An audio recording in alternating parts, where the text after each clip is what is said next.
On the French, what just happened to my brain? For the, where the heck did this just scroll to? Whoa. I can just see your screen like frantically moving in your glasses. Yeah. I jumped so far. Before the introduction.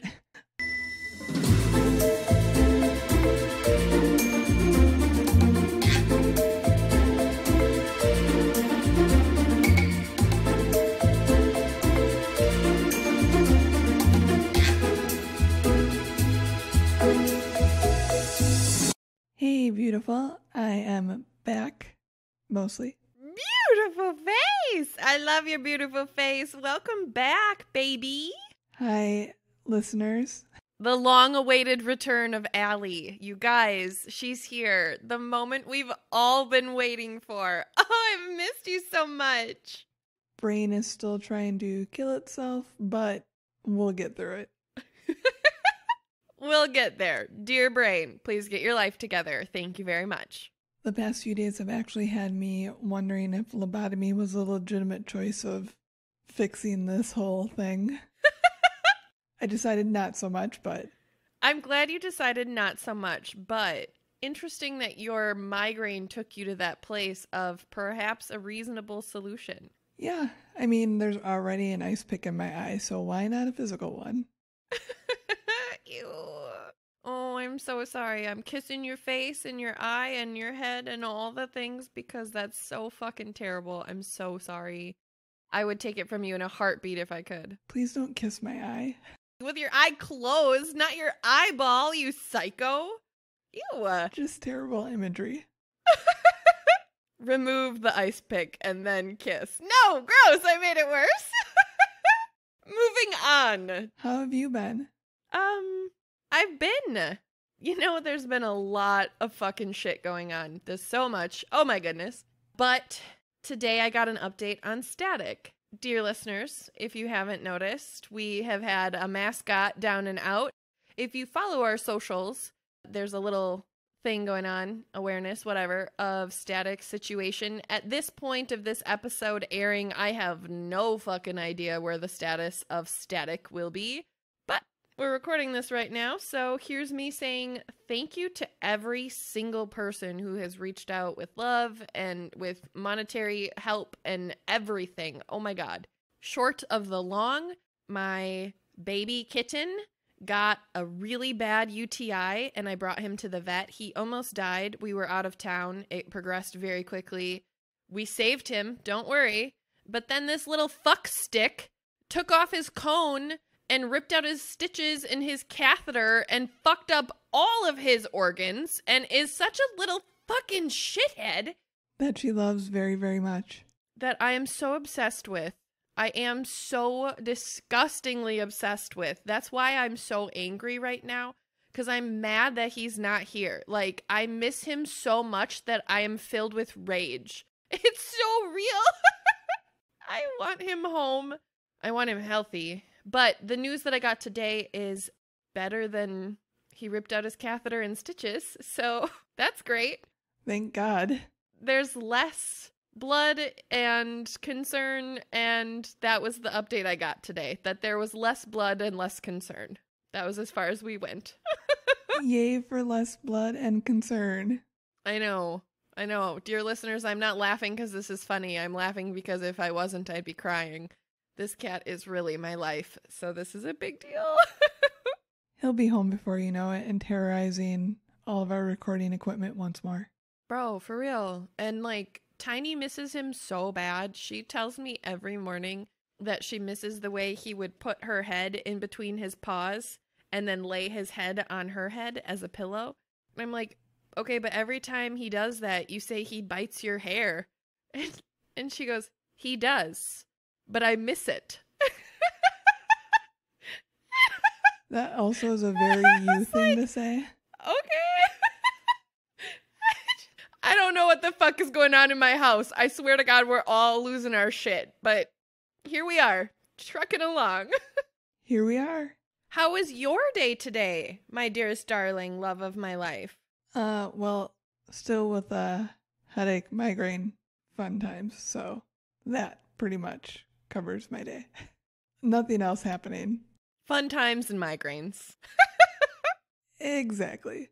I went and got drugs for it that cost way too much money because our healthcare system is fucked. So that was fun. Stay tuned, dear listeners. I'm sorry your drugs are stupid expensive. I really am. But I'm glad to hear that there were fun times, parentheses, migraines. Speaking of fun times, well, actually, you know what? First off, what are you drinking today? I am drinking a beverage that I felt was really appropriate for this episode. It's also a shout out to a previous episode beverage. I believe our serial killer episode, maybe? The luau from Terrapin. Oh, yeah. The one that Nick got us and brought for us that we loved so fucking much. Yeah, I got that again because I fucking am obsessed with the flavor. It's a POG IPA, which makes me smile, which stands for Passion Fruit Orange Guava IPA.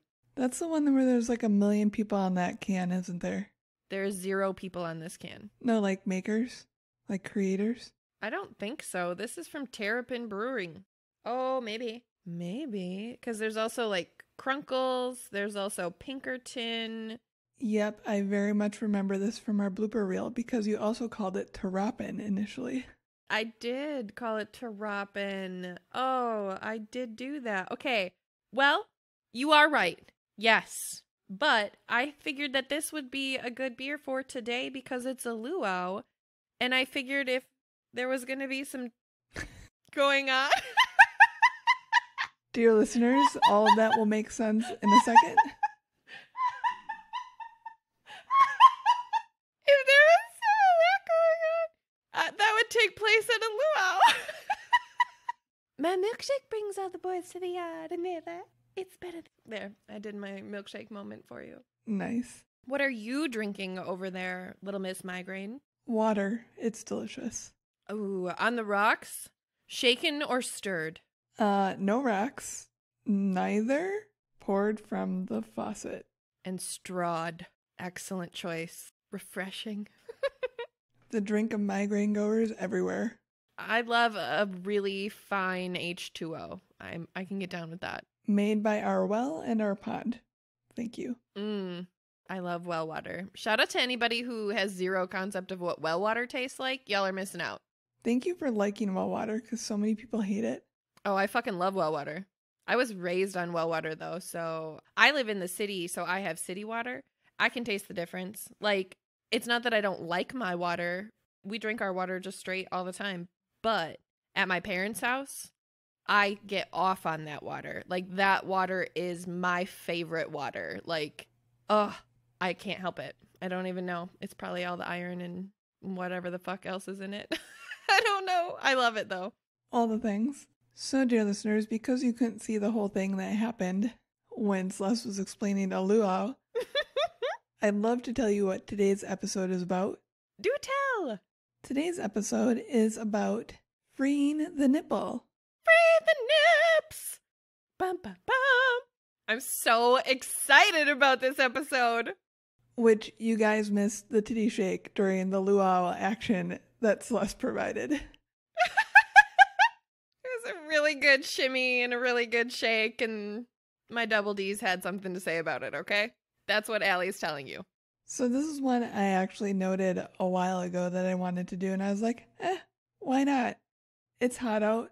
I think it's perfect.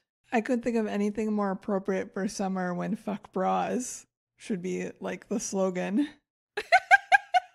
I couldn't agree more, especially because even though it's been storming, it has been hotter than Satan's fucking asshole up here lately. It's so humid lately, and everything is just sticky and sweaty and nasty and gross, and yeah, fuck bras. Even when it's not sweaty and nasty and gross, but especially right now, no thank you. So, are you ready to dive into it? Face first. I knew you were going to say that. Motorboat style. I also knew you were going to say that. Literally knew that entire thing was coming. Why do you know me so well? So, my first question was, When was toplessness a thing amongst women in history? I love that question. This is all from Slate.com. Probably around 3,000 years ago, toplessness was extremely common. Women are displayed with exposed breasts in Minoan artwork from 1500 BC. Some historians believe that these ancient women went topless only during religious rituals. Bare-breasted buxom goddesses have been worshipped since the dawn of civilization, but some of the artworks depict everyday activities, suggesting that bare breasts may have been commonplace. Just across the Mediterranean, ancient Egyptian women sported elaborate dresses that could either cover the breasts or leave them exposed, depending on the whim of the designer. Over the next few centuries, however, breasts became strictly private parts. Ancient Athenian women were wearing flowing, multi-layered robes that concealed the shape of the bosom by the middle of the first millennium. BC Spartan attire was more risque, exposing the female thigh, but breasts were always covered. I really think about like all of the garbs in Game of Thrones, like from the Sand Snake people. I forget their actual tribe name, but the Sand Snake people, help me. My sun, my moon, my love. Oh my god, what are they? Oh my god, I know. You know exactly what I'm talking about though. Oh yeah, all I can think of is Oberyn. I know. Oh, fuck. Okay, but yes, Oberyn and his people, like their garbs, their wear, but then also like Marjorie Tyrell, she has dresses like that you're describing. Like that's just where my brain goes in the fashion sense to what you're specifically talking about with like the ancient Athenian women and stuff like that. Is that sort of like what you saw while you were looking? Yeah, and I was thinking of like, the first thing that came to mind when I started researching it was Egyptian hieroglyphics. Ooh, okay. So that was where I had recognized it from history. And then obviously this we cover a bit later, but I loved National Geographics as a kid. So seeing seeing tribes and other cultures around the world that didn't cover up, like very natural, nothing like weird, or I didn't even give it a second thought. You know what I mean? Yeah, absolutely. A series of sculptures suggests that even Greek goddesses became more bashful about their breasts during this period. Aphrodite of Cnidus, sculpted by Praxiteles of Athens in the 4th century BC, depicts the nude goddess covering her genitals but leaving her bosom exposed. In copycat statues sculpted over the next several centuries, however, the goddess uses her other hand to cover a breast as well. The evolution of these Venus Pudica sculptures strongly suggests that the ancients had come to feel that modesty required covering the breast. I thought it was really interesting that literally copycats of the same goddesses eventually became more modest as time went along. I agree. It actually almost tarnishes the integrity of the original statues and sculptures. And I mean, just really sad, I think, that art was impacted in such a way by society, and now society is impacted in such a way by art. And the two go hand in hand, but as just this like constant tug of war more than anything. That's really crazy to me. Yeah, definitely. And it's ever evolving, and it's weird that we went from not prude to super prude in like some areas. In some areas, but then in other areas, we went from super prude to like really not prude. Like I think about, actually, you know what just popped into my head? I think about like the stereotypical image of a teacher in history has always been very conservative, right? Mm-hmm. But then I also think about Bubs' comment from our Teeth and Children episode where he said sometimes teachers present day are dressing the same exact way as the students, and it's not conservative at all. Yeah. So that's just, I think, another layer of that interesting tug of war that really is perpetuated in our society. And we really focus on the wrong shit to talk about being conservative about. Yeah, definitely. So the French aristocracy was the first to challenge the taboo. During the 1300s, necklines began to plunge and clothing became tighter, exposing the shape of the breast. Agnes Sorel, the mistress to French King Charles VII, shocked the court by appearing in a painting with one breast fully exposed in the late 1400s. The most provocative ladies of Venice and England are said to have walked the streets bare-breasted in the following century. There are even hints that Queen Elizabeth I herself exposed all or nearly all of her breasts to guests. But the trend was temporary, and the general prohibition on bare breasts in European society was firmly entrenched again by the late 1600s. Why, though? Because dudes are allowed to be shirtless whenever the fuck they want to. And guess what they have? Nipples. Oh, we'll just get into like that. us. Oh my god. Okay, I'll sit here, I'll wait, but just know I'm already salty about it. So a few additional examples in history. This is from BBC.com. Nell Gwyn, who was around from 1650 to 1687. She was an English actress, and she was King Charles II's mistress. She was painted nude, and then even Frances Teresa Stewart, who was like the court's it girl, was painted with the top so low that her nipples are clearly visible throughout the top, or at the top of the top. You know what I mean. At the top of the top. Yep. They're just playing peekaboo. Where there's a top. I'm with you. Okay. Top side. This fashion trickled down to common women, also portrayed in portraits of the day, often in landscapes, though the royal court with its taste for high fashion was the most extreme version of it. It's interesting to note that in contrast to today, the sight of an ankle was considered vastly more shocking than the sight of a female breast. Oh my goodness. I mean, I love my ankles. My ankles are actually one of my favorite parts of my body. In all honesty, I really love my ankles. But damn. I don't understand it either. Why would that be more provocative than any other part of my body? I don't understand. That's really what I'm getting at. Like, they're not that great. Like, I love them, but they're not the sexiest thing that somebody could offer. You know what I'm saying? Like, it's an ankle. It's a joint. It's literally a joint. It's not even like a tender part of your body. All the people that have ankle fetishes out there are now offended. I'm sorry, dear ankle fetishers. I very clearly was nice to mine before I hated on the fact that ankles aren't great. So I really am not that biased. So one of the questions I asked myself during this was, what is it like in other countries, or what was it like in other countries? This is primarily from Wikipedia, and I only pulled a few because otherwise this list would have gone on forever. Forever, ever, forever, ever? In some parts of northern India, at various times before the Muslim conquest of India, some women did not wear an upper garment. Women and men typically wore an antriya on the lower body and were nude from the waist up aside from pieces of jewelry.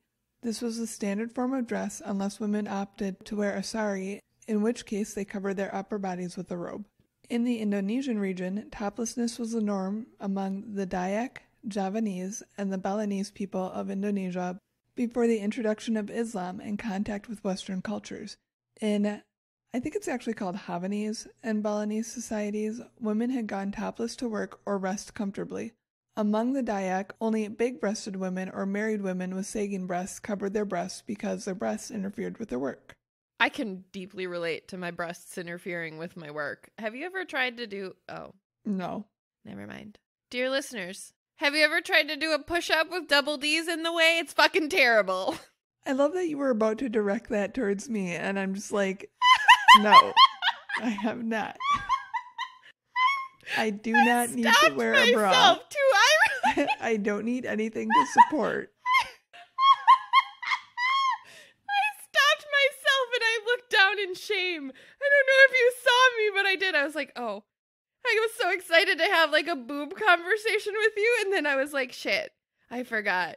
Oh, I'm sorry. I love you though, and you're so beautiful and so sexy, and I just am so in love with you, but our boobs are different. That's a fact. That is very, very true. In Africa, among Himba women of northern Namibia and Hamar of southern Ethiopia, besides other traditional groups in Africa, the social norm is for women to be bare-breasted. Female toplessness can also constitute an important aspect of indigenous cultural celebrations. For example, in the annual Reed Dance Festival, mature girls between the ages of 16 and 20 dance topless before the Zulu king. Interesting. I don't know if I love that, but I recognize it's a cultural experience, and I find it interesting. I mean, yeah, it's a tradition. Did you tell me an age on these girls? 16 to 20.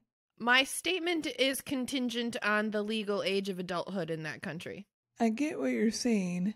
but it's their heritage. And I'm not knocking that at all. I'm totally not. I'm just saying it makes me uncomfortable. That's my feeling. Unless they were adults, unless I knew that, I'd be uncomfortable with that personally. Okay. In the South Pacific, toplessness was common prior to contact with Western missionaries, but is less common today. On the French territory of Maure, toplessness is common. In the Marshall Islands, women were traditionally topless before contact with Western missionaries and still do not sexually objectify female breasts as is common with much of Western society. Okay, but I really thought you were going to say Western mushrooms. What? I don't even know what I said. You stumbled for 1 millisecond and the word started coming out as muh, and my brain autofilled mushroom. Western mushrooms. I know. Okay, keep going. I will once I get back to where I was. Oh, excellent. That sounds like a riddle. We just made a riddle together. So, my next segment is called Why the Covering Up? This is from Slate.com again. Also, Dear Celeste. Yes, Allie? I recently posted our bloopers for May, in which a word is in there called verboten, and you're like, it's a typo. And I was like, I don't think so. It's in this article. You were like, that's not a word. It's here. It's a word. Oh, okay. And that blooper reel might be titled or have some content saying, in case you're wondering, verboten is in fact a word. I love your passive-aggressive titling. Thank you. I appreciate you and all you do. But we were accurate in the fact that it means forbidden. Oh, fantastic. I'm glad that we were right about something. So it is not entirely clear why bare breasts became verboten in ancient Greece, but some historians think it had to do with the changing roles of women. As the centuries progressed, ancient Athens became an increasingly patriarchal society. Women retreated into the home, rarely emerging in public, and lived under the dominion of their fathers or husbands. Because the breast had long been a symbol of feminine fertility, it had to be kept from view. Under the influence of the Bible and ancient Greek and Roman traditions, Western women kept their breasts concealed beneath loose-fitting garb for more than a millennium, aka thanks religion and male-female split roles. Appreciate you. This is from an interview with Florence Williams, who is the author of The Nature Fix and Breasts, and this is from Salon.com. Shout out to Florence. I thought her questioning on this was really interesting.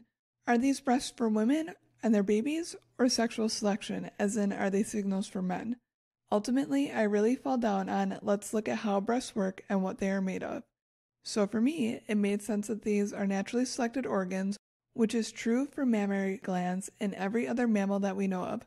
There are no other mammals in which breasts are sexually selected. Stopping there because I never thought about that. Also never thought about that. Okay, but wait, time out. I need to just understand contextually. What do you mean by sexually selected? Like, as in that's an attribute someone else looks for? Yeah, exactly. Sexually objectified. Okay, so you are saying to me in the animal kingdom, a male lion doesn't give a fuck about a lioness and her titties. He cares about her body and doing what animals do, but it's not a... Am I understanding you correctly? Yep. Okay, cool. So thank you for taking me on that little journey, because I don't know if I was the only one who didn't get that, or dear listeners, if that was also for you, thank you for being in my camp. But yeah, that's weird as fuck, and I would have never thought about it that way, but you're totally right. Yeah, because there are other, animals that enjoy sex for pleasure, but don't objectify pieces of the body. And I know people are going to argue about the fact that we're a more intelligent species and blah, blah, blah. But the point still stands. Blah, blah, blah. Point does still stand. And I also think that even though people would make the argument that we're the more intelligent species, I would argue that, in fact, we're not. Shout out to our pregnancy episode where we talk about half the animal kingdom being smarter than us. Moving on.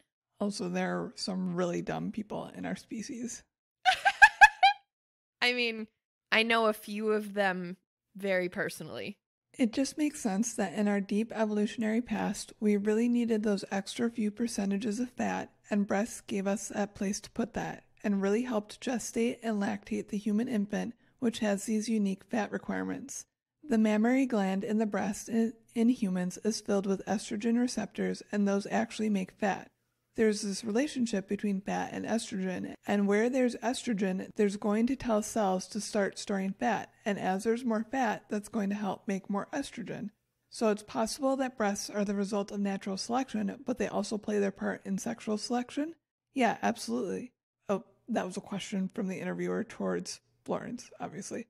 Yeah, absolutely. There's no doubt at all that a lot of men are really, really attracted to breasts. Also, people are, not just men. Shout out to anybody. If you don't like breasts, I highly recommend you spend some time with some because they're pretty great. I'm being so serious. Everyone should like breasts. I'm just imagining somebody that doesn't have breasts approaching somebody and being like, I was told I need to spend some time with breasts. Can we hang out? I mean, don't be weird about it, but I mean, like, use your manners, you guys. Use consent, use your best judgment, but really, yeah, spend some time with some because they're really cool. They're really great. I love them. But it could be that the attraction came later or was secondary, and it's never really been satisfactorily proven that all men in all cultures across all times are obsessed with breasts. Another thing I thought was super interesting. Definitely super interesting. I have a thought to that, and then I want to rewind for 1 second. So the thought to that is super interesting because breasts are definitely played up like the stereotypical thing that men are super, super fucking into, right? Like, as women, we are taught that men are constantly obsessed with our breasts. That's a real thing that as women, we are just taught. And there are certain men who do, in fact, perpetuate that belief without question. But I do think it's interesting that it was called out specifically in that article and that we are talking about it right now, that not all dudes gravitate towards breasts. Like, for some dudes, they're just there. Cool. If they're not there, that's fine too. Like, it's not a make or break moment. And there are body parts that are make or break moments for those people. Everything is just about preference, and why we would shame anybody for their preference equally to why we would ever perpetuate such a blatantly false statement. Both are very confusing to me. Yeah, definitely. That goes for really anything. Like, definitely could. Any sort of physical attraction. Yeah, this is kind of a side tangent, but growing up, I thought I wasn't womanly because I don't have big boobs and I don't have a super curvy body. And I never realized that there are men that aren't looking for those things because society does perpetuate that that's what all men want. So absolutely. You have a beautiful body and I love your body. On the flip side of that, though, I can tell you as someone who does have junk in the trunk and titties for days, I have fallen victim to the perpetuated stereotype, right? And I mean, I'm on the other end of that saying that is real.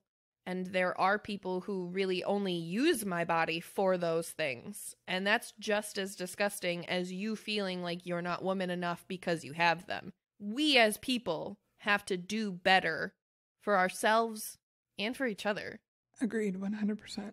And then my other thing, super fast, I wanted to go back just really quick because I thought it was super, super interesting that you had said that there was a real correlation between estrogen and fat storage for two components. One being, I was really thinking about historically how, I mean, in general, women are smaller than men, right? That's an average statistic in whatever that means, whether it's height or weight or whatever. But women historically have always been more petite than men.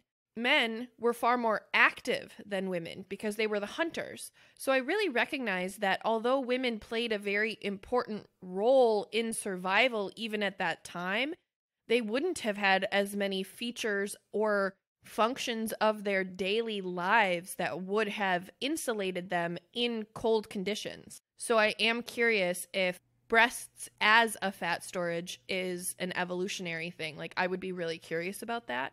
That was one. And then two, also curious, but we're not really super going to get into this on this one. I'm just throwing the words out there. If that correlation between estrogen and fat storage has anything to do with the extreme side effects of birth control, either getting on it or getting off of it. Very curious about that correlation. Yeah, I could see what you say there. As you were saying that too, I was thinking, hello, science over here. I believe in evolution, in case anybody doubted my beliefs there. Shout out to evolution. The only thing we have to show us what the female form was initially like is sculptures and paintings, drawings from those times, which there's not stuff from the dawn of civilization. Women's breasts are pure fat, and, well, not pure fat, but you know what I mean. They're mostly fat, though. Yeah, and that doesn't correlate to structure. You can't tell what the first women initially looked like body-wise. So yeah, that'd be super interesting to go back in time and see that really men and women had much more similar body types than what we're accustomed to today. I really would be curious if they were much more similar. I mean, obviously not at all times, right? Because women would still get pregnant and would still lactate, and their breasts would change at that point. Like, I'm confident that women have always had a form of breast tissue, even at their smallest stature, okay? Even back to the very beginning of women. But the drasticness of a double D versus a man's pectoral muscle and that difference in structure, I don't know if that's always been prevalent, and I would be really curious about that. Somebody who actually studies this is rolling around in their graves right now going, oh my God, make these two stop talking. Real. Some anthropologist somewhere is like, I'm going to kill both of these bitches because they're both idiots. And if you're an anthropologist, please find us and tell us how fucking wrong we are. We'd be very grateful for that. Yeah, definitely. So we just learned that religion and societal norms essentially covered the nipples back up. Now comes the Free the Nipple movement. Free the nips! So, first thing, this actually isn't the first time freeing the nipple became a thing. Except one of the first free movements was when it was guys who wanted to show skin. So I don't know where I got this from because I apparently didn't copy the source. Wow, this is the first time I've done this. You did the thing. You did say I did the thing. I did the thing. Oh, you did the thing. I am super sorry to whomever. Oh no, you know what? I'm pretty sure this was from Yahoo Lifestyle. So we're just going to go with that. Sorry guys. Anyways. So, up until the mid-1930s, it was illegal to publicly flaunt the male nipple in public. Publicly flaunt the male nipple. I honestly can't even imagine what publicly flaunting the male nipple would look like. Could you just imagine some dudes being like, bro, check this out. Check this out. Like, what the fuck? They had full leotards, for swimwear, shorts all the way up to tank tops. Like a lederhosen. Yeah. Yeah. Yep. No, I'm so with you. But really the words flaunting nipple on a man, when you flaunt something, you really work it, right? That's something that you really are showing off, like a peacock moment. But dudes can't peacock their nipples. Guys, if you want to peacock your nipple, feel free. I give you all the kudos. I'm not saying you shouldn't try. I'm just saying I don't know if that is the thing on men that's an attribute that really stands out. I mean, I don't even mean that in a puffy way. You just challenged a bunch of guys at Chippendales. I did, I'm sure. I'm not mad about it. So the first protests actually occurred on Coney Island in the early 1930s, where men gathered to fight for the right to swim and sunbathe in shirtless swim trunks. In 1935, another group of male protesters got themselves arrested in Atlantic City for hitting the beach while baring their torsos. In 1936, these men legally gained the right to show their nipples in public, laying the foundation for existing New York state laws that allow women to be topless wherever a man is legally allowed to be. Lena Esco, who wrote, directed, and starred in her film Free the Nipple, born from her 2012 grassroots movement of the same name, started the campaign, obviously, in New York City, where she created the documentary of herself running through the streets of New York topless. As the documentary was being made, she posted teaser clips with the hashtag Free the Nipple. Get it, girl! Way to grab life by the boobs. The film was billed as a comedy, but perhaps best described as an activist how-to guide, tells the story of a group of young women who engaged in public demonstrations of toplessness to call attention to the fact that not only do women continue to be arrested for toplessness despite it being legal in New York, but that women's bodies are subjected to different standards and rules than men. Good for her. I love that. Good for her. Not for anything other than she's not wrong. That is a double standard. Mm-hmm. And I'm very proud of her for that. Good for her. There are so many laws against women's bodies, and there are so few laws against men's bodies, says Esco. This isn't about the act of going topless. It's paving the way for real conversation to happen, for equality. That's what I appreciate about it more than anything. Mm-hmm. Esco's work to make public breastfeeding not only legal, but comfortable extends beyond the film. She created a public service announcement called Everybody's Gotta Eat, which helped result in Facebook changing its terms of use to no longer ban photos of breastfeeding mothers. Fuck Facebook for ever banning pictures of breastfeeding mothers. Yeah, so stupid. That shit probably was also changed because Zuckerberg had a baby and his wife was like, bitch, let me put up our pictures. I wouldn't put it past him. So when they started filming Free the Nipple, police threatened to shut down production despite female toplessness being legal in New York since 1992 because of the possibility of it being misinterpreted as pornography. Shout out to 1992. Still super confused as to how a bunch of women just standing around topless is pornography, but okay. Because the term pornography is subjective, and because there were some people who were butthurt about seeing some fucking titties, and they just wanted to really ruin everybody's day. That's why a bunch of women standing around with their nipples exposed was considered pornography. There's always a wet blanket. Oh yeah, definitely. And that's actually something I want to discuss later. So then it was like, court cases. Intrigued. And then it was like, court cases. Oh my god, there's too many.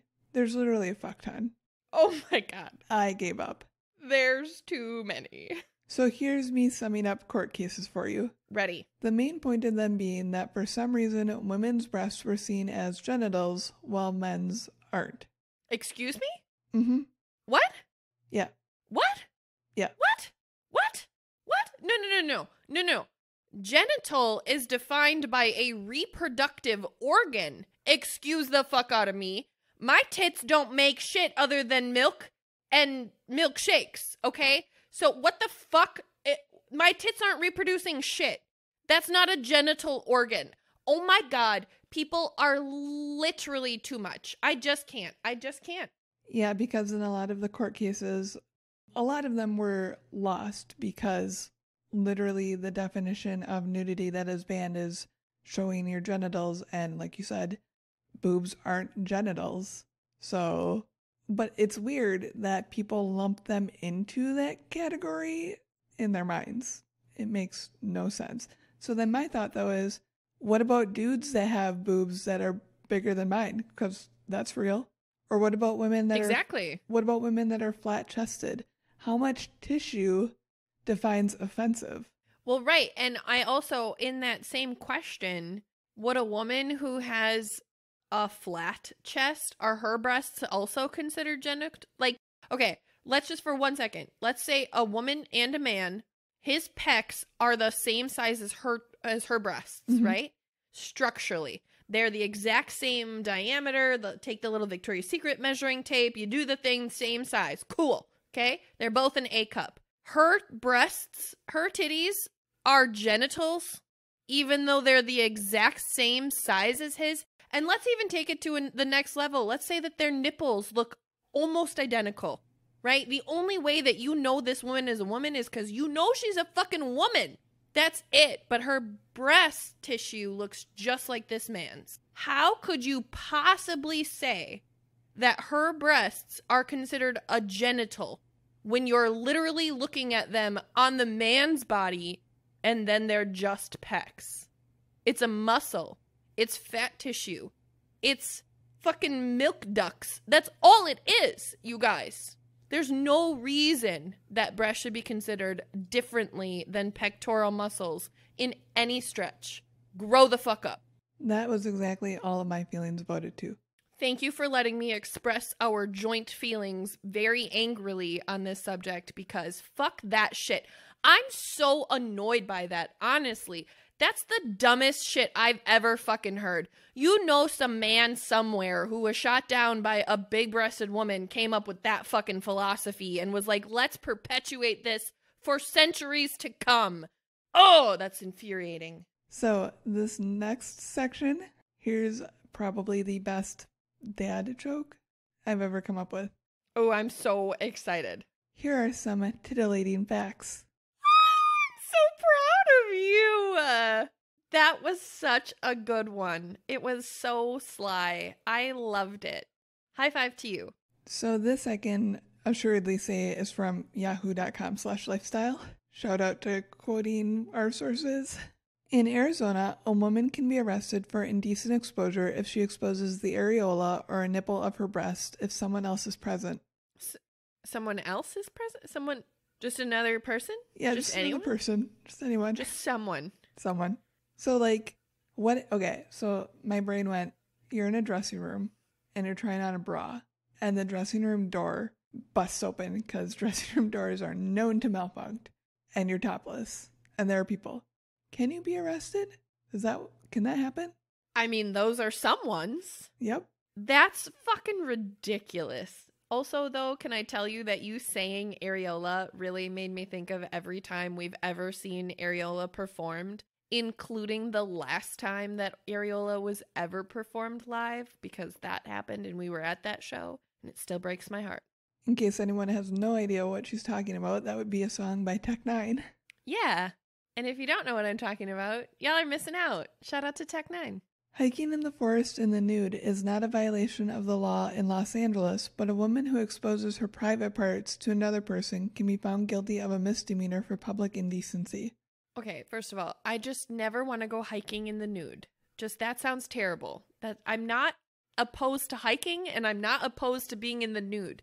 But hiking in the nude, you guys, that sounds not good. There are bugs, there are sticks, there are places to fall and get hurt. Bad idea. But what the fuck? That is the most hypocritical and idiotic fucking thing. It's not, because all of this is hypocritical and idiotic. But, oh, I'm struggling. Ooh, okay, keep going, please. Please, I'm loving this. Delaware women can be arrested if they expose their breasts under circumstances that she knows her conduct will likely cause affront or alarm. Oh no.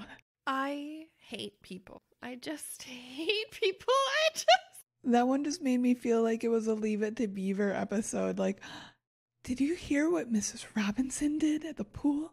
I align with that deeply. It does feel very, the fact that they said affront or alarm, like, okay, keep going. To quote George Takei, oh my. Thank goodness Hollywood red carpets, a place where nipples have been known to make surprise or planned visits, is not in Indiana and Michigan. Both states qualify that the showing of the female breast with less than a fully opaque covering of any part of the nipple will find a woman guilty of a crime. So even if the nipple is covered but it's still see-through, it's a crime. Yep. I'm so glad that I never moved to Indiana. And Louisiana specifies that female breast nipples... Females breast nipples! It's just such a stupid term to say. I can't say it without thinking how dumb it is. Especially because for men, they're also called nipples. Like, you guys, it's nipples are nipples are nipples. It doesn't matter who they're on. Stop. In any public place or place open to the public view with the intent of arousing sexual desire or which appeals to prurient, I don't know that word, interest, or is patently offensive, can receive 3 years of jail time for a first-time offense and a $2,500 fine. Should you wish to breastfeed your child there, well, be on the lookout. Fuck that shit. Anytime this is for our breastfeeding episode, okay? But I'm really going to say this here too. Anytime that feeding your infant human child is illegal is not a state that you should be in. If you are forced to be in that state, it is your responsibility as a human or as a parent to vote correctly for yourself and your child if breastfeeding is something that you're interested in doing. Everybody should be entitled to feed their children in whatever that means publicly. Yeah, 100%. No contest. So, Where in the states is it legal? Asheville, North Carolina, Austin, Texas, Boulder, Colorado, Columbus, Ohio, Eugene, Oregon, Honolulu, Hawaii, Keene, New Hampshire, New York, New York, Portland, Oregon, Santa Fe, New Mexico, Washington, D.C., and Madison, Wisconsin. Shout out to Madtown. Okay, here's my question, though. You listed cities and states where it's legal. Are you implying that it's only legal in those cities within those states? So, like, we don't live in Madison. Does that mean it's illegal in our area, but it's legal in Madison? Is this a dumb question? No, I don't think so. But here's the thing that I couldn't determine. Okay. Cities and counties have their own ordinances and laws. So I'm pretty sure they can shoot down whatever states rule, which is why I didn't blanket state anything. Okay. Sure. I appreciate that, and I appreciate you entertaining my question. Thank you. But yeah, shout out to Madison. Good for Madtown. So that was all I had for research. I do have like one tiny piece to cover a little bit, but I wanted to have more so just an open discussion because I had some questions. Okay. That I was just like thinking about. And my first question was, why is it nipples? Is it too much breast tissue? I don't understand. Like, truly, I'm asking, is it just because we're women? What is the differentiating factor? Like, what is causing this? I'm just so confused. Help me. I think that there's a lot of potential causes. That's not even fair to say. I think that there are a lot of factors that go into it. I really do. I think that it is because, let's start with the most obvious and most generic. It is because we're women. It is because we are the inferior species according to men, not according to real anything of significance ever, but according to men historically, women are the inferior species, right? And we know that to be true because of the Bible and because of Eve, and shout out to our virginity episode being like the worst thing to ever fucking happen on this green fucking earth until Mary came along. And Mary, I'd like to point out, was fully dressed. That woman gave birth to a baby in a manger wearing like 17 layers of fucking clothes. I recognize there's a very stark difference there. There's actually a painting of her with a bare breast feeding Jesus. Oh, really? Mm-hmm. That's fascinating, and I have personally never seen Mary in anything other than a full fucking suit. Yeah. So thank you for telling me that. But I think it is interesting though that all of the depictions of Eve are that she's naked. And yes, I know Adam is naked as well. But my point being, she's naked and she's marked as the original sin, and her titties are out and she's showing them off. What kind of identifier can we, as a species, put on the original sin to mark their bodies so that we always know, no matter what, how to identify them? Breasts. Mm-hmm. Because seriously, if our genitals really are covered, right? Mm-hmm. And you had a woman, let's go back to our woman before who we were talking about, who didn't have a ton of breast tissue, who had breasts the same size as a man's pecs. If those two bodies were standing next to each other and both of them had pants on, you would not be able to tell from the neck down if they were a man or a woman. Yeah. That's just a physical structure fact. So, really seriously, I recognize that in order to eliminate the mystery of what's in her pants, see if she has tits. That's how we will decide if this human is of original sin or not, or good or bad. Like, that's seriously, I think, a function of it. Yeah, I think that's a good point. I mean, religion plays so much into it. I just don't understand why breasts became so sexualized, and like, I don't understand culture. I think the other place that I was going to go with it is, like, let's fast forward progressively. Let's get into patriarchies. Let's get into the man is the head of the household. Let's get into my wife is subservient to thee, okay? I also recognize, let's go back to the concept of your breasts being, like, your defining feature as a woman within the species of women, right? Like, your breasts are unique. All women's breasts are unique. And your husband now knows your body. Mm-hmm. I think that part of this is that if another man knew your body in such a way that it could be seen as threatening to your husband. So therefore, thus, women should be covered at all times. Because women are responsible for the thoughts of every single fucking human that they encounter in a day just because we have a body. That's really what I think the other part of it is. I think a good point to that too is society needs to separate the sexualization of breasts with them existing. Like, agreed entirely. My point of the National Geographic magazines.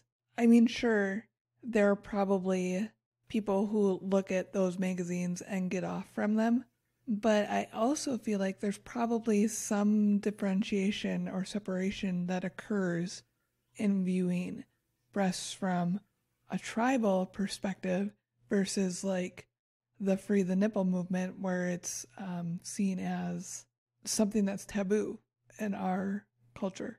I really recognize what you're saying, and I actually want to take it to the next level because I recognize that there are 3 types of viewing the nipple, okay? There's the cultural, historical perspective, okay, right? Like the tribes. We're going to stick with that just for that one perspective, okay?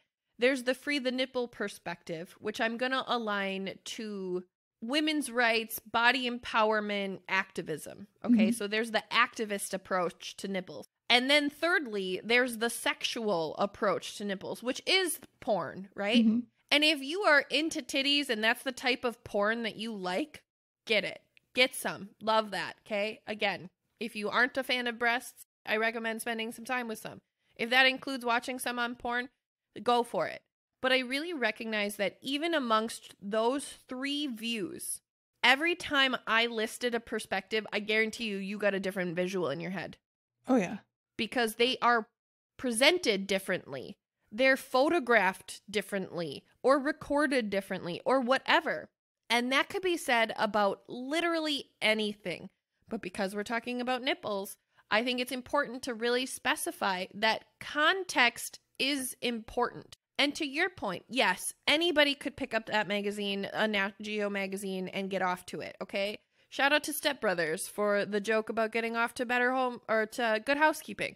That's a real thing, okay? People are always going to find a way to make their inclinations and proclivities a thing. That's always going to be real. But I really think it's important for the rest of us to take a step back and really look at those different perspectives, because if I say tribal, activist, and porn, you don't picture the same thing. Those things couldn't be synonymous. There's not an image out there that represents all 3 of those things at the same time. Yeah, I think that's a really great point. So another thing that I was thinking of, and this is kind of devil's advocate, because Nick and I have actually discussed this, because I don't often wear bras. I don't have to. I have nothing that needs support. I remember the first time we went bra shopping. I do. I remember the first time that we went cute bra shopping and you were like, I don't need this. And I was like, but it's so cute. It's very freeing, but I still have nipples. I still get cold. So that's a reality. So my thought in this, and the conversation Nick and I have had, is what about cold nipples in public spaces like work or offices or something like that? Why are nipples on women being a thing, even when they're covered, offensive? And who finds it offensive and why? Because the conversation Nick and I had brought to light that, honestly, in that sort of setting, I don't think men are finding it offensive. I think women are, and a certain type of women are finding nipples in like office settings offensive. Karen's, she's talking to you, just so you know. Yep, dear Karens. But what are your thoughts on that? Like, do you think that's correct or wrong or? No, I absolutely think that you are right. And I remember when we talked about this episode months and months and months ago, and you were like, I want to do a Free the Nipple episode. And I was like, yeah. I remember us having this conversation, and specifically, it was such an eye-opening conversation for me at the time to hear Nick's perspective being, as a man, like, I don't look at that shit. I don't notice that shit. I'm not offended by that shit. Like, for him to share that and for me to gain that perspective really made me realize the people who perpetuate that being a problem really are women. And I don't understand it. I don't get it, because that is creating this double-edged sword for the rest of us as a species, because we are saying there should be more freedoms to our body. But then at the same time, we're also saying, but not if you're cold, not if you're X, not if you're here, not if you're wearing this. Like, that's just so ridiculous. And we are creating stringent rules and expectations for ourselves that people can then use against us later. Like, dear women, we have to stop doing that shit to each other and to ourselves. Like, stop. Yeah, it's like saying we need more freedoms to our body, but not if it offends me. No, like, just get over it. They're just boobs. They're just nipples. Exactly. But not only if it offends me, it's not only that though, because let's use Karen for example. Karen isn't saying, "Oh, this offends me." That's not what she's saying. She's saying, "This offends the men in my office." Okay, but did you talk to them about that? No, because that would be sexual harassment in the workplace. So I guarantee you didn't take a poll of how many people are offended by your nipples when you're cold, dear Karen. So truly, you're projecting this insecurity and this problem on the rest of the people around you, creating this ideology that everyone is uncomfortable by the idea of a woman having a physical reaction to temperature, which causes her nipples to maybe protrude or not. Like, seriously, that is a self-fulfilling prophecy for women that we have to get away from, because we can't be making that projection on anyone. It's only hurting us. Yeah, exactly. And I appreciate you going on that journey with me. Thank you for taking me on that journey with you. Even though, I mean, really seriously, that was like a year ago. I think we talked about that. And I love that we're here. I love that we're to this point. I love that we're having this conversation. I love your nipples. Like, I love us. I just love us. I love my nipples too. There's just so much love happening. All nipples are fantastic nipples, which brings me to my next point. Are we going to talk about how many nipples there are in variety and shape? Because I really think that I've narrowed it down to about 6 billion different types of nipples. Well, that kind of ties into this. So I was thinking, would female toplessness help normalize breasts? Like, there is the perfect boob. That's a reality. Like, it's this thing that society has, but it's not the reality for most women. And I don't think a lot of people realize that unless they're like hanging out with their girlfriends that they're super close to where they've seen their boobs, which isn't the reality for a lot of women. And I feel like this could do some really good things in a mental health and body acceptance space. And actually, in doing the research for this episode, obviously I saw a lot of boobs. I mean, that's just a reality of my life anyway, but... Were you mad about it? Were you No. mad about seeing all the boobs?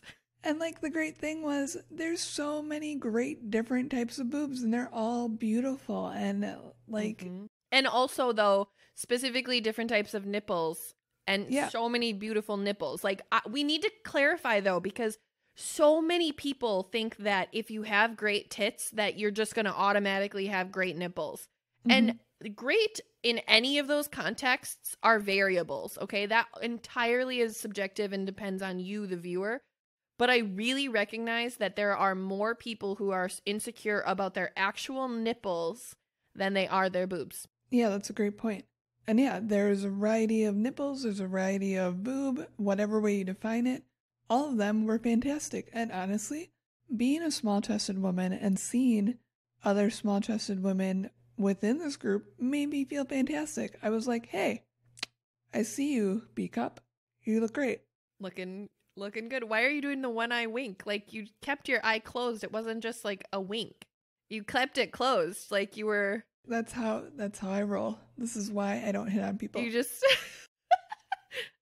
Dear listeners, Allie didn't even wink. She made the click noise and closed one eye permanently. My brain is not fully functional. I'm just going to blame it on that. That's fine. That's so fair. But on the flip side, there's a woman who has what, in like bra fitting terms, is considered pendulum boobs. Also look just as fantastic, but not within what's considered the perfect boob realm. I'm like, dude, there's thousands of you in this group. let's normalize it via this movement. I think that your question is really interesting, and I really actually align with the fact that I do believe that if women could be topless in spaces, that it would normalize breast structure, natural breast structure. I really do. And especially as someone who does have two perfect boobs, dear listeners, please know my two perfect boobs are very different perfect boobs. They are not the same. They are not the same size. They are not the same shape. And yet they're still very amazing, okay? I recognize that. And that's also a really normal perspective that is not talked about in exactly what you're saying. In breast shape, in breast tissue, in the way that they sit on your chest, like every woman is different. And I really do think that in order to create a more positive environment for women in our bodies, that I don't think topless would be a bad idea. Would I be comfortable to do it? I don't know that.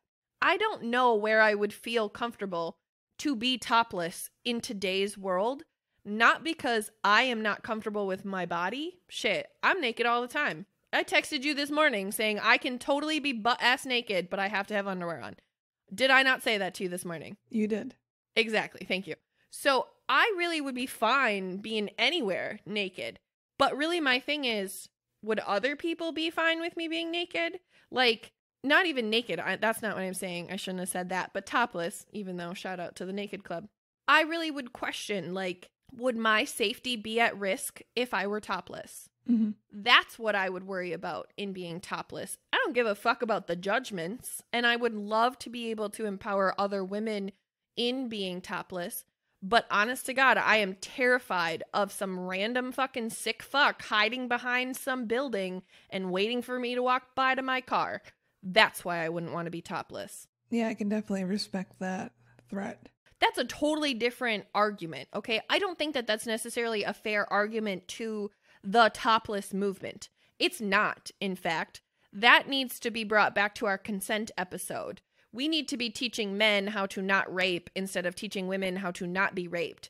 But because we don't live in that world, I recognize that women being topless is actually a danger at this exact time. Yeah, I totally get what you mean.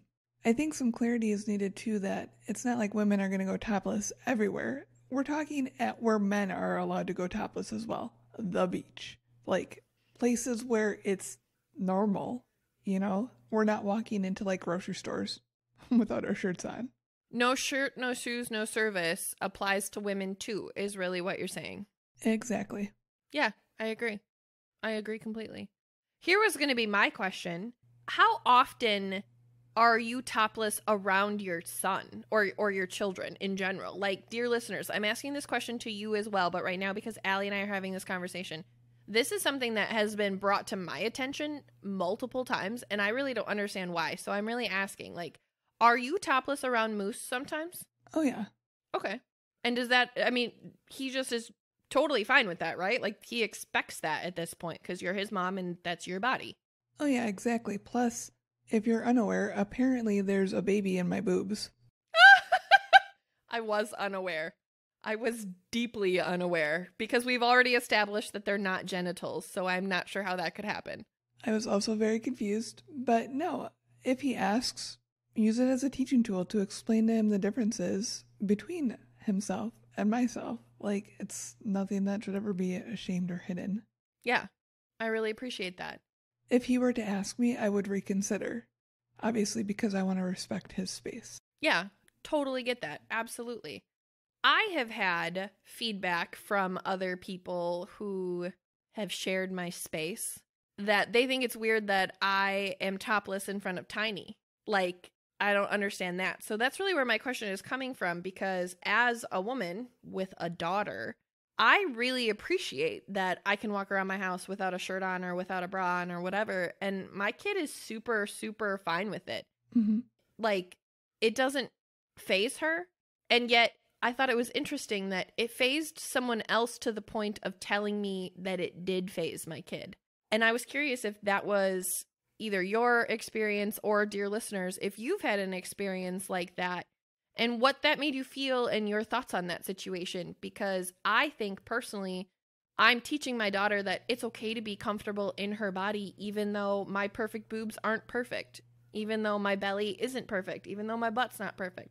I still walk around naked as fuck, proud of my body. I want her to do that with her body someday, even if that just means for herself. Why wouldn't we want that for our children? Yeah, bodies are just bodies. And guess what? We all have one. So deal with it. So those were the questions that I had. This little piece, though, I thought was great and really ties well into exactly what we're talking about. So this is from Esco, the director of the Free the Nipple movie. In discussing just what it is that society finds so threatening about nipples, Esco recounted a story about a man who recently told her that if she was going to be topless, he, quote, couldn't help but look at her breasts as sexual things. She told the man, okay, and that's fine, but what if I'm here topless and having dinner with you for 5 hours or something?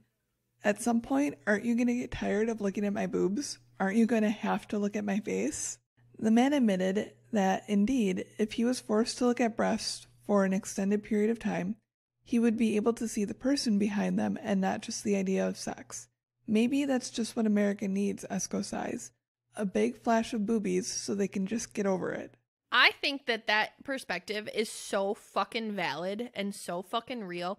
And it actually made me just really seriously sit with the validity of the Free the Nipple movement in general. Like, seriously, which I was pro before, okay? But I'm going to articulate what I just heard you say, which is, seriously, you guys, we're perpetuating nipples and breasts being a sexualized thing by hiding them.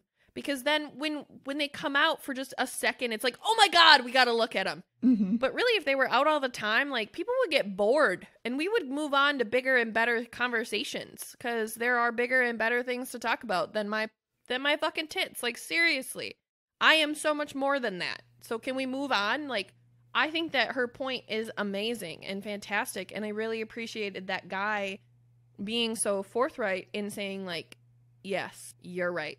Eventually I would get bored and I would have to look at your face. I'm sure that sucked for him to say. I'm sure it tasted like crow. But he said it, and that is the truth, because it is what would happen. People would get bored. We would move on. We would find the next best thing to fucking demonize. And maybe that's belly buttons or collarbones or who the fuck knows what.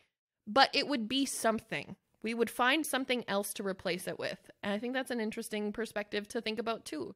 I think a great thing that you just made me connect in my head is we used to sexualize ankles.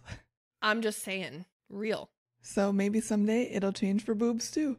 One can only hope, because I'm so sick of spending money on fucking bras. Yeah, it's a fucking racket. Although shout out to like the $12 bras I got from Amazon that are basically training bras that I was like, all right, these are comfy and they are really great under a tank top. So here we go. Get it, girl. So that was what I had on Free the Nipple, Free the Boob, Free the things, Free the Tits. All the free, all the tits. I loved this episode. I thought that this was fantastic and so different from the topics that we've had recently. I loved this. I thought that this was so fun. And shout out to Nick for being part of the conception of this topic. I really love that. That really is a big deal to me. Yeah, it was a fun conversation to have because I never thought of it in that manner, and I can totally think of a lot of Karens that would be super offended by cold nips. We know literally like 17 just between the two of us right now. I think that you did fantastic with this episode, and thank you so much for your time and effort, and I really appreciate that you took one for the team and looked at all of those titties. Thank you. This was pretty great research. This might have been my favorite research, I'm just saying. And I'm an ass and legs girl, so that's saying something. It is saying something. It is indeed. Yes.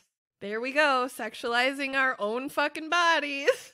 I just had to throw that out there. I'm not mad about it. I'm really not. I don't discriminate. I like white meat and dark meat, but here for all of it. Shout out to all those women, too, in the research that I did that had the bravery to, like, go forth and be part of the movement, because that takes a lot of, the only word I can come up with is, I was going to say gumption, not the good word. Let's go with confidence. Yep, confidence. Gumption is a real word, and it would work in this exact sentence, but it's not my favorite word. Not mine It's either. not a word I want to know. describe women and their breasts. Gumption. Wow, you've got some great gumption. Ew, I hate it. Oh, yes. Shout out to all of the women who participated in the activism of Free the Nip, but also all of the women who have been documented for the tribal and cultural perspectives. I really appreciate those perspectives being shared on the internet, whether those women know that they're on the internet or not, because who knows what countries they're from and if they have internet. This isn't me being privileged at all. I'm genuinely saying, who knows if those women know that they're online? Mm-hmm. So really, even if they don't, this is me telling the universe that I am grateful for those women and their bodies and for them being part of our research today. That means a lot to me. Yeah, same here. And thank you for all of the things. I love you. You're welcome, and I love you too. Oh, can I do the things now? I would love for you to do the things now.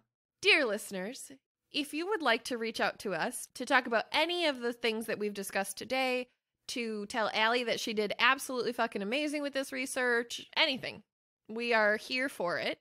You can reach out, except dick pics. Please don't send us dick pics. I mean, if you want to send us titty pics, you can. I won't be mad about that, but please don't send us dick pics. Thank you. Do we advertise for that or no? I love that you're just looking around. Like you don't know what to say. You're so uncomfortable. You're just like... I run our Twitter handle. Do what you want. Okay, so don't forget Allie runs our Twitter handle, which is Taboos the Pod. It is also Taboos the Pod on Instagram. You can find us at Taboos on Facebook. And in the event that you'd like to reach out to us, or if you have any taboo topics that you'd like to contribute, you can reach us at taboospodcast@gmail.com. We also have a Patreon page. We are an indie podcast, grassroots, word up. We have great stuff up on our Patreon, including some of the bloopers that Allie mentioned earlier, along with some other really great, amazing, wonderful shit, including how Allie and I met, in case anybody's curious. That is up there. I validated that today. Also, just because we haven't in a while, for anybody who doesn't know, we also have merch. If you guys are interested, you can check out our TeePublic page. Our graphic designer, Melissa, makes the cutest fucking shit. It's all up on our website. You can go check that out as well. Yeah, I just really wanted to plug Melissa and our merch because I feel like we don't talk about that enough, as I'm wearing a Taboos t-shirt. I agree. She is absolutely amazing. I still cannot get over how our Hear It for the Boys logo for the month. Hear It for the Boys? Let's hear it for the boys. Yeah, let's hear it for the boys. Let's How hear it for the boys. That looked Let's so hear the much boys. like Archer for me. Yeah. It really did. It really did. She killed it. She absolutely did. Did I tell you I saw her last weekend? Yeah. Oh, I saw her, and she's the cutest, and I just love her face. Ugh, I love her and her husband so much. We had the oh yeah, because I sent you the video of Tiny where she was like, I can't see my arms. Yep. Do I get to kill somebody yet? Well, that's a really weird, no context comment for the listeners. Dear listeners, Tiny was playing virtual reality at Miss Melissa's house, and she could see her hands on the VR screen, but she couldn't see her arms. And in a panic, she yelled, I can't see my arms! And we all died because we're terrible people, and it was so funny. None of us told her she still had arms. That's where the terrible people part comes in. It was a good time. It really was. Shout out to Melissa and Tim. Thank you so much for hosting us. We love you so much, and we cannot wait to come back and see you and spend time with you and kiss on your faces, and we just love you guys. Thank you for being amazing. It's true. Dear listener, we love you guys too. We really do. I can't get into it as excited as I do for Melissa and Tim because they're VIP. Y'all are just IP. Important people. Love you all so much. I'm also here in this awkward moment. We love you. It's true. Very true. And on that, dear listeners, do you be taboos.